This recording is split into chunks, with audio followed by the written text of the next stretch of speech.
Sous un soleil brûlant, la terre vibrait de chaleur. Les champs de canne à sucre s'étendaient à perte de vue, et parmi les silhouettes, il y avait Kala. Une femme noire, au visage fier, aux grands yeux sombres et lumineux comme la nuit. Ses cheveux tressés brillaient sous le soleil, et malgré la fatigue, on sentait en elle une force tranquille.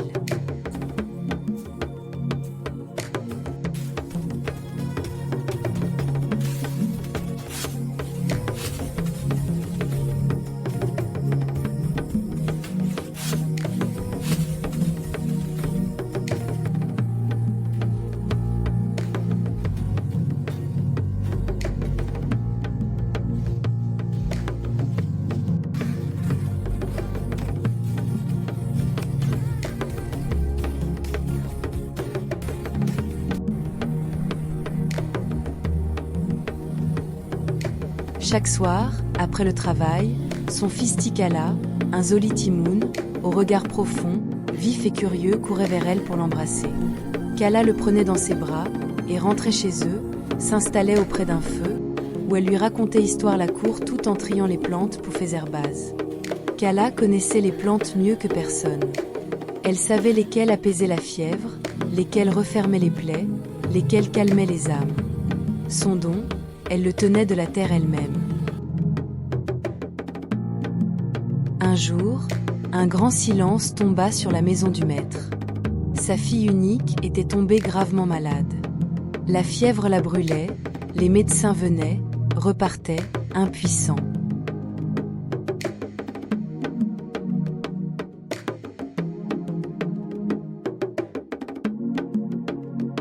Alors Kala, le cœur battant, osa s'approcher et proposa son zerbaz. Que veux-tu faire avec ces herbes? Zerbaz-là, c'est pour soi notre fille.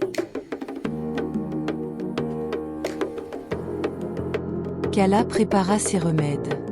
Dans des calebasses, elle fit bouillir des feuilles, broya des racines, murmura des prières. 3 jours et 3 nuits, elle resta auprès de l'enfant. Et à l'aube du 4e jour, la petite ouvrit les yeux.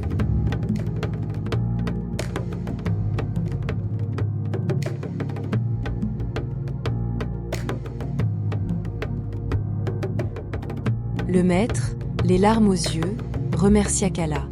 Kala, tu as rendu ma fille à la vie. Toi et ton fils, désormais, êtes libres. Kala et Tikala quittèrent la plantation.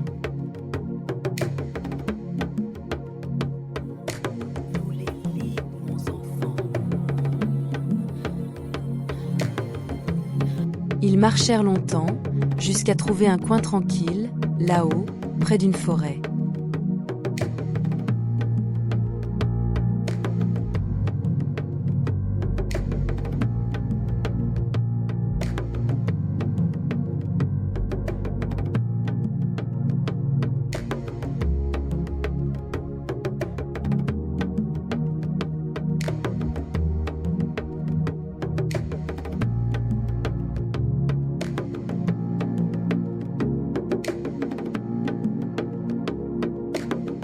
Ils y bâtirent une petite maison en bois, entourée de plantes et d'arbres fruitiers.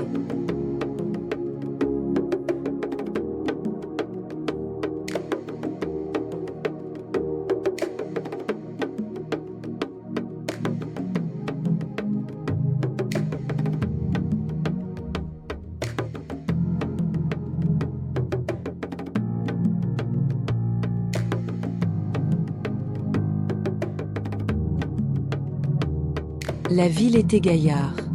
Tikala courait dans les sentiers, attrapait des papillons, riait à plein cœur. Kala cueillait les herbes, chantait pendant qu'elle préparait son zerbaz.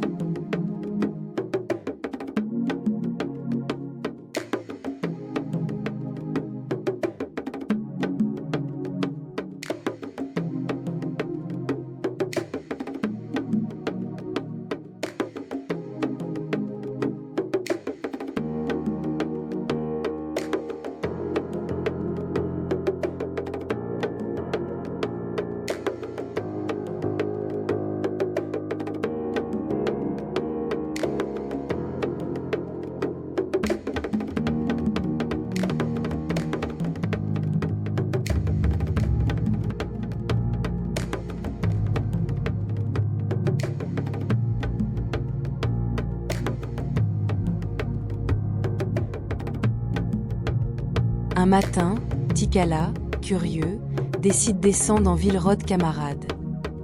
Il marcha longtemps, salua les gens, sourit à tous.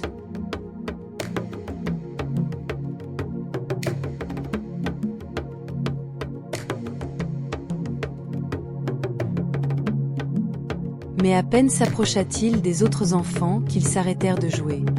Ils le regardèrent avec méfiance. Bande marmaille, y dit Tikala, son momon léin vieille sorcière. À cause l'île la gagne Swan, la fille gros blanc et qu'elle au sort. Moi, mon mollet est sorcière. Les cafés, ça fait maléfique.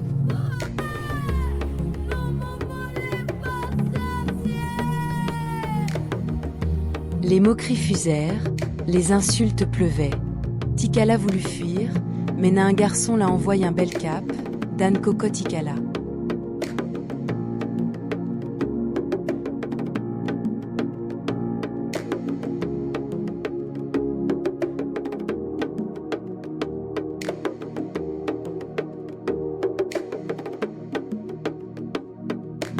Elle prit sa lanterne et descendit dans la nuit et appela. Tikala, Tikala, Ossa ou les monts Timoun.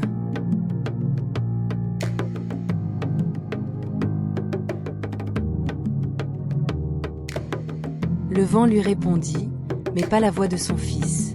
Elle marcha longtemps, appela encore.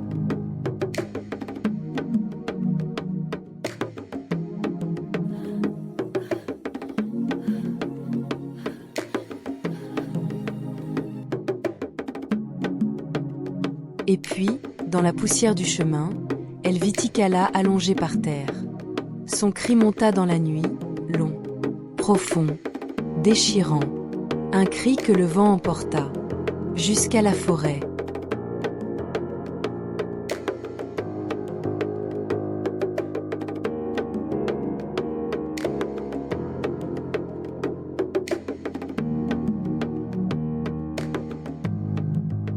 Les jours passèrent, puis les semaines. Kala ne parlait plus aux gens, seulement à l'air, à la terre, aux ombres.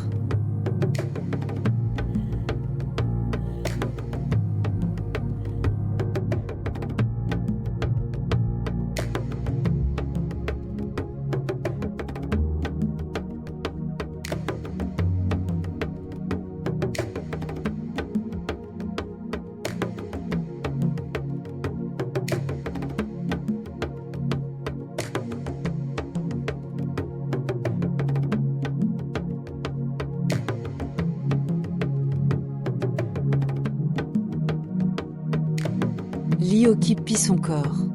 Son CV y vient ma cote. Son pôle est frisé, les flaques.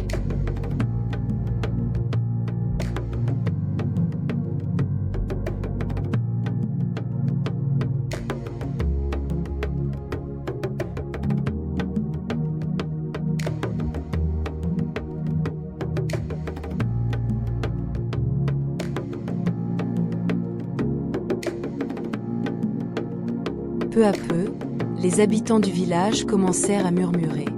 Kala a perdu la raison. Kala est devenue grand-mère Kal, la sorcière.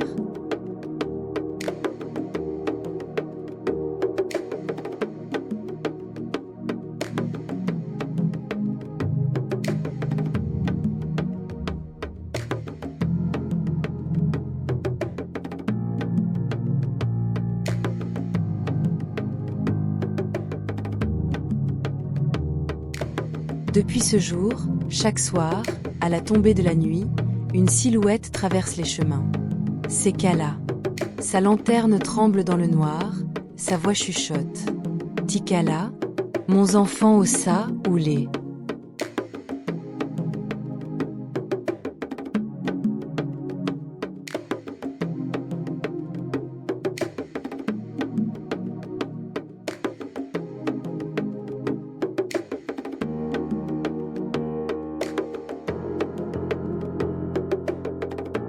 Quand elle croise un enfant seul dans la rue, elle s'approche doucement. Elle croit reconnaître les yeux de son petit garçon.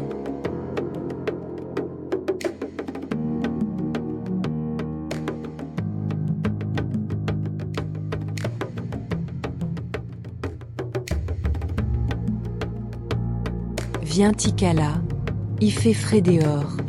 Allons la case. Et elle l'emmène doucement par la main, sans comprendre la peur qui s'allume dans les yeux de l'enfant.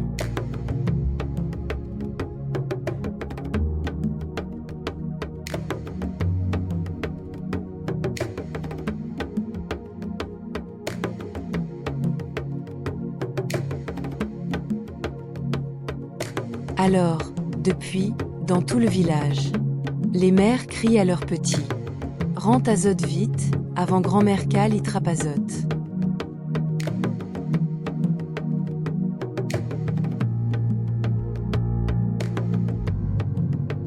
On dit que parfois on peut encore voir sa lanterne briller entre les arbres, quelquefois dans les rues, et même qu'elle se transforme en un gros oiseau noir. Grand-mère Cal n'a jamais voulu faire de mal. Lirode seulement son petit enfant. Et tant qu'elle le cherchera, les enfants sauront qu'il faut rentrer à la maison avant la nuit.